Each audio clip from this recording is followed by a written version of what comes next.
नमस्कार मित्रांनो, तुमचं परत एकदा स्वागत आहे। मित्रांनो, आजची योजना फार जबरदस्त आहे।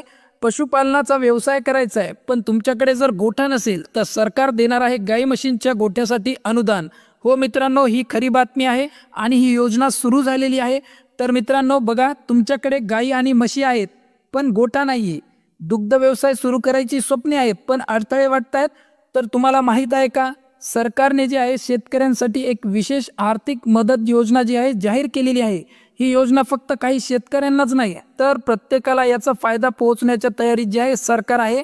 त्यानंतर बघा, पण तुम्ही जे आहेत पात्र आहात का नाही आणि मदत मिळवण्यासाठी काय करावं लागेल हे सगळं काही जे आहे आपण या व्हिडिओमध्ये बघणार आहोत। त्यामुळे व्हिडिओला कुठेही स्किप करायचं नाहीये, संपूर्ण व्हिडिओ जे बघायचा आहे। तर बघा, ही योजना काय आहे हे पहिले तर आपण समजून घेणार आहोत। कोणाला आणि किती अनुदान मिळणार आहेत हे देखील बघणार आहोत।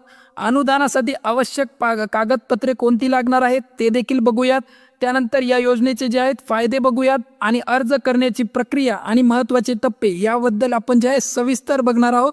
जर तुम्ही चॅनलवर नवीन असाल तर चॅनलला सबस्क्राइब करून ठेवा। आता बघूया योजनेची माहिती।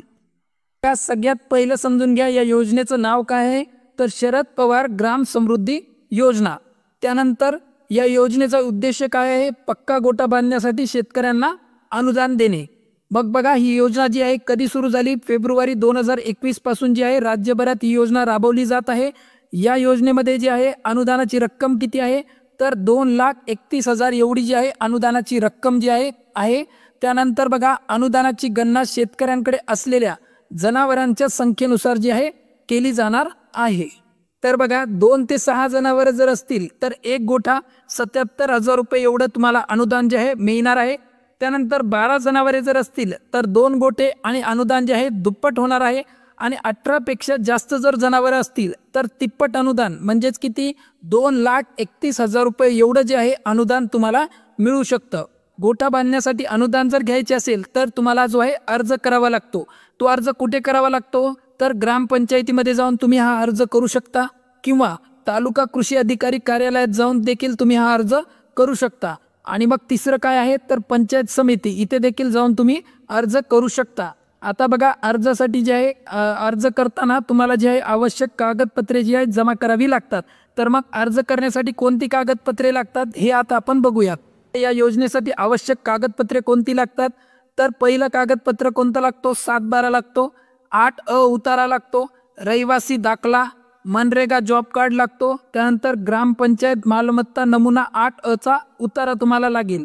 त्यानंतर ग्रामसभेचा ठराव लागेल आणि बघा, सरपंच व ग्रामसेवकांच्या सहीसह शिफारस पत्र जे आहे तुम्हाला लागणार आहे। आता प्रक्रिया काय असणार आहे तर प्रक्रिया नीट समजून घ्या। अर्ज दाखल केल्यानंतर कागदपत्रे व अर्जाची छाननी केली जाते। छाननीनंतर पंचायत समितीच्या अधिकाऱ्यांच्या सही शिक्क्यासह पोचपावती जी आहे दिली जाते। पोचपावतीत अर्जदार योजना लाभ घेण्यास पात्र आहे की नाही हे नमूद केले जाते। ही जी योजना आहे ही शेतकऱ्यांसाठी फारच फायदेशीर आहे।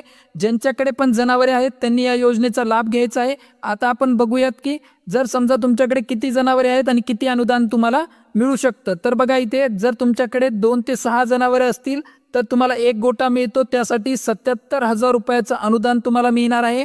12 जर जनावरे असतील तर 2 गोठे आणि अनुदान जे आहे दुप्पट मिळणार आहे। आणि तिसरं म्हणजे 18 पेक्षा जर जास्त जनावरे असतील तर तिप्पट अनुदान आणि 2,31,000 रुपये एवढं जे आहे अनुदान मिळणार आहे। तर मित्रांनो, आज व्हिडिओमध्ये सांगण्यात आलेली इन्फॉर्मेशन जर तुम्हाला आवडली असेल तर व्हिडिओला लाईक नक्की करायचं आहे आणि अशाच योजनेच्या माहितीसाठी आमच्या चॅनलला जे आहे सबस्क्राईब करून ठेवायचं आहे। आता भेटू पुढच्या व्हिडिओमध्ये।